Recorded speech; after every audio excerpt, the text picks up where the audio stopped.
Cowper, and the member for Cooper has the call. Thank you, Deputy Speaker. Well, I don't think anyone in Australia would disagree with me when I say that the biggest policy failing during the COVID pandemic has been in residential aged care. We watched a tragedy unfold before our very eyes. As the member for Franklin told us, nearly 700 people had died of COVID in aged care facilities. Many died undignified deaths, unable to say goodbye to loved ones, incoherent, dehydrated and confused. Families are traumatised with a lifetime of good memories tainted by a bad death. And yet this budget contains very little for residential aged care. Their response is astounding. This government's response was to blame shift, disgracefully trying to sidestep accountability. At a time when we should have all been in it together, they wanted to step aside. I would say I'm surprised, but I'm not, because the government's aged care response has been led by an incompetent minister who will be remembered for turning his back on Senator Wong as she tried to hold him to account for his government's failings. Deputy Speaker, our aged care system is broken. It was broken before the COVID pandemic, but the pandemic has shone a light through the cracks. And despite the buck passing by this government, trying to throw Victoria, my state, under the bus, we all know who is responsible for aged care: the federal government. The federal government is responsible. They have failed to regulate and to ensure all aged care facilities had enough staff, that they had the right mix of nurses and carers, that they had adequate protection, PPE equipment.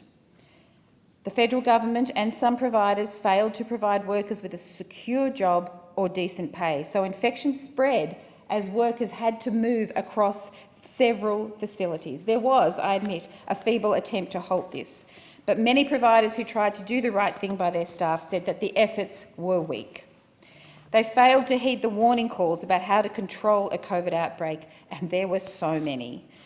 The council assisting the Aged Care Royal Commission when investigating the outbreaks in Newmarch House and Dorothy Henderson Lodge asked, what did the Commonwealth do to ensure the lessons of the two outbreaks were learned? The answer? Not enough. The Prime Minister's plan was nothing more than guidelines offered up by an uninterested minister who never acted with urgency, who infamously said the portfolio should only take up about a day a week of his time as minister. Well, that day a week, Deputy Speaker, was not very productive.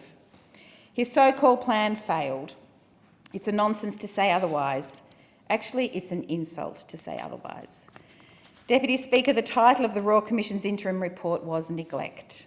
Neglect is not a word that anyone relying on the aged care system wants to hear. Neglect outlines the litany of long-term systemic problems that this government has failed to fix during its 7-year term. As a former nurse and head of the Nurses Union, I've spent a large part of my career fighting for a better aged care system, fighting for a system that offers residents of aged care facilities the dignity they deserve in their latter years. I have been saying for decades that we need regulated staffing levels, proper skill mix of professionals, better pay and training for staff, decent jobs, decent shifts that give people a living. We need to make sure that aged care providers are accountable for the government funding they receive, so we know that it's being spent on quality care and not just on maximising profits at the expense of good care, at the expense of quality nursing, at the expense of quality equipment of a decent living. Labor has said enough is enough. We've announced a plan for aged care, which includes minimum staffing levels in residential aged care, reducing the home care package waiting list, and ensuring transparency and accountability of funding to support high-quality care. There is no point in giving the sector millions and millions of extra dollars if there's no accountability for how that is spent. Given that the government has failed residential aged care, I ask, is the government ready to accept the Royal Commission's recommendations when they're handed down in February? Will they act on those recommendations? Are they getting ready for a systematic overhaul of the sector? Because judging by the scanty amount in the budget commitment, I suspect not. I suspect they don't care for the dignity and safety of our elderly Thank at you, all. Member for Cooper.